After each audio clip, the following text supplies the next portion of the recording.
Huge win by Andre Petroski, TKO round 3 against Michael the Gentleman Gillmore. But there were some revelations in this fight, AJ, man. There was some stuff that we saw here that was a little telling to me, man. And I'm a little concerned about the prospects of Andre Petroski because the man has a big bravado to his ring walk and how he carries himself as a mixed martial artist.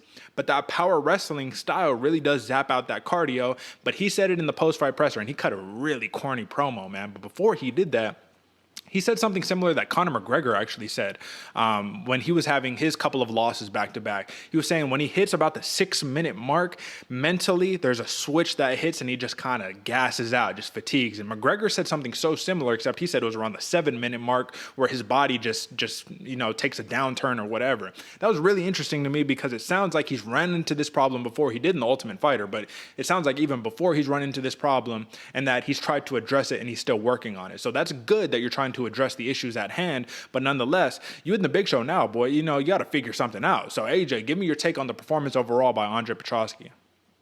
I mean, Petroski, he got the finish, but did he look good? Not necessarily. Honestly, I give credit to Michael Gillmore on this one, man, because he was looking a lot better than I thought. I thought he was going to get taken out in the first grappling style, but Michael Gillmore came to play, man. Andre Petroski, definitely, he has that bravado, like you said. He talks a lot of shit in the cage, so he's fun to watch. But when you have a gas tank issue, you can only talk so much before people start realizing, like, oh, he's just going to burn himself out in the first 6 minutes. He already knows he's going to. He's got not necessarily a quitter's mentality, but a defeatist mentality where he already has a built-in excuse that he's going to get tired of the 6 minutes. So I just got to last to round 2. I just got to deal it out to round 2, and I can get the dub. Michael Gillmore was pretty close to it. I mean, not necessarily he didn't have Andre Petroski hurt. He didn't have Andre Petroski out in the finish, but he had the chance to win for sure. I'm a little concerned with Petrovski's going forward in the future, just strictly because I don't know if he needs to drop weight or he needs to, find some newfound cardio or whatever the case may be. But he definitely has a big hole in his game when you can just survive for a little bit and then this dude's out. He's basically out in his feet. He's not going to be throwing with the power he has. You just got to be able to get him out of there after that. Overall, good fight. Not bad. I mean, we did see some good, some bad out of both fighters. I don't know if Petroski is in the UFC, but to me, this one felt like Dana White or the choosers of the organization likes Petroski, liked him a lot, see that he's a really good visual for the fight game, and thought, you know what, let's throw him in. It's all good, Yeah, no, I'm totally with you, man. I will say that it did seem to be that the wrestling is his bread and butter, but setting up the wrestling seems to be a little bit of an issue. And Tatiana Suarez, she said it herself. She says every time she watches Petroski strike, she cringes, you know what I mean? And not in a way where it's like it's terrible striking, but the footwork isn't there. Like he throws whether his feet are underneath him or not, you know what I'm saying? So clearly there's some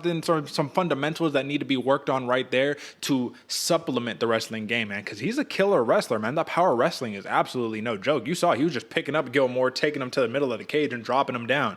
Like, it was super duper impressive to see that. But that is a very tiring approach, so your gas tank has to be ready. Nonetheless, you were right, man. Michael Gillmore and those calf kicks are no joke, man. This dude's got nasty leg kicks, but he does need to work on that ground game a little bit. Overall, I'm interested to see how Petroski does. There's not too much to say on this matchup in its entirety, but we need to talk about what that promo that he cut, AJ. The man seems to me, AJ, and forgive me if I'm wrong, but it seems like he's thought this out way too much. He wasn't living in the moment. Like, he had a plan, a scripted plan, and it needed to go the way that it needed to for everything to work out. And sometimes life doesn't work out that way. So what did he say? He says, someone called Jeff Bezos because the next person who's stepping in here with me, I'm sending them into orbit.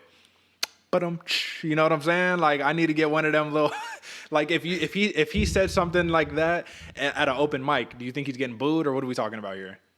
Oh, crickets, brother, crickets. Yeah, and you could definitely tell that it was set up. And I'm actually a fan. I sell them all. I think you need to have that plan going in that you already won, so you know the promo you're gonna cut. Like we were saying before in another episode, you need to know you're the champ before you ever become the champ. So you need to know you're gonna win that fight way before you ever even step into the cage. So cut a promo. But come on, man, if you're gonna say something like that, like get some writers. You're at the top of the league. You know, you can't be cutting a corny joke like that. As funny as corny jokes can be, there's a time and a place, and it's not inside the ring in front of millions of people watching for your first time ever cutting a promo. Yeah, that one's getting crickets. Yeah, pretty rough, man. And I will say that Paul Felder was like, all right, man, well, now's your time to shine. Who you want? And he was all like, I don't know, but whoever steps in there with me next, they're getting sent into Orvin. It's like, bro, you blew your shot right there. Tercios, he did the exact opposite, man. He took advantage of that thing. We'll talk about that in a second. But big win for Andre Petroski, man. Let's see how he does in the UFC coming up forward, man. I'm a fan because this did feel like a contender series matchup to me, man. And, you know, contender series is back now that Tough is done, so I'm excited to see it. But